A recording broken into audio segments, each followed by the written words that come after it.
So from my recent videos about Isefa and Itefa, I get a lot of questions. So I will treat some now.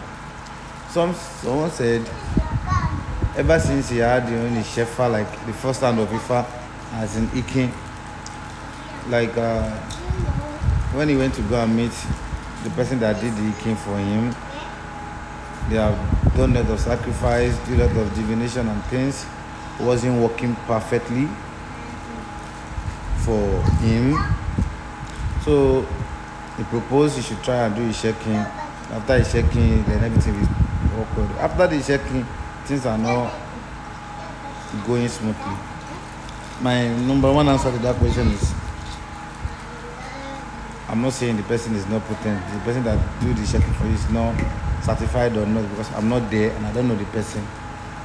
But I will always ask this question: what is your primary objective?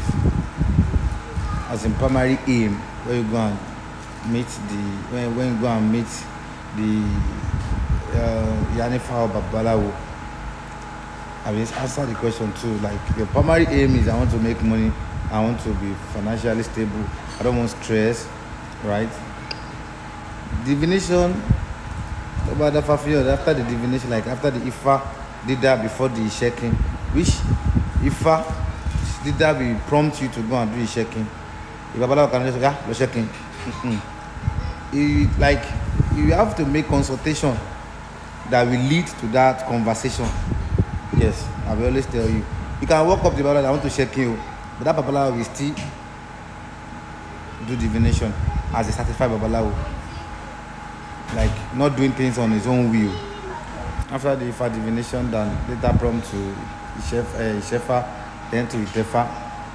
When you share Ifa, about Ifa that, like the Odu that comes out before the Isefa, we talk about a lot of things. So the Babalawo might like, this only shalaye, like he might explain the verse and he might not, I don't know. But after the Isefa, Eboruru is very essential from the Odu. Then after the Eboruru, what Isefa thought there should be Igbiyanju. That's where Eyonu Agba, Aseje, Oshole, Awure comes in, and your source of income must also be equivalent to whatever it is you want to do. You can't be working as a taxi driver and you like so maybe you are making 20,000 naira per day. Awure all those soap can make you make more than that. Around them are stress again. But yes, you will stress because the shadow is stress. People can dash you money. Money can come from any other angle. So that's how juju works. But after Isefa, that doesn't mean you are not going to do Igbiyanju, like do some Shiribibo or share. After me, I do my Isefa, my Oluwo gave me so.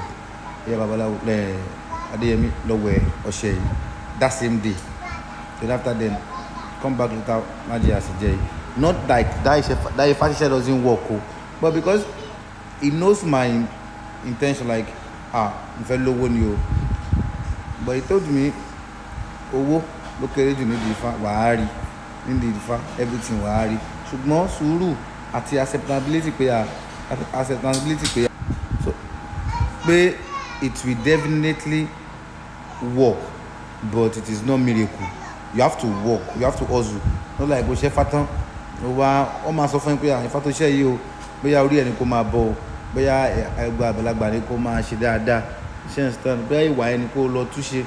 All those kind of warning sometimes ó lè ṣẹlẹ̀, ó lè má ṣẹlẹ̀, ó lè ṣe pé ẹbọ ló máa rú. So tó bá ti accept the timing, tó dẹ̀ ti gbọ́ràn sí pé má ṣe báyìí, either Isefa or Itefa, wọ́n ò lè ka ìwọ̀ fún ẹ ní Isefa, bó tó bá dá Ifá before kò tó ṣẹfa, ó lè ní Ifá ní pé for the next 7 days o avoid nǹkan báyìí, ṣe báyìí, ó kú ẹ̀ ọkọ̀ lọ́hùn, ó kọ̀ ẹ̀ ọkọ̀ rí ẹ̀. But Itefa, o gbúdọ̀ máa dúró ti èèwọ̀ ẹ̀ dáadáa, kó o gbó sétí kó máa gbọ́ pé má ṣe. Gbogbo èèwọ̀ kọ́ ló ń pààyàn, gbogbo èèyàn kọ́ ní jẹ́ kéèyàn dàgbà, gbogbo èèyàn kọ́ ní jẹ́ kéèyàn lówó. But ṣíṣe wọ níbi tó ti ń kógun ja ẹni, you understand? So àgbẹ̀dẹ tí ẹ bá mọ ẹ̀pọ̀ ṣe máa ní ẹni tó mọ ẹ̀pọ̀ tí ó kù bẹ́ẹ̀ náà lè wọ́ ṣe rí ìwọ tó lè kó máa pa ẹ́ lè máa pa ẹ́ kó fọwọ́ àgbo ẹ sẹ́yìn.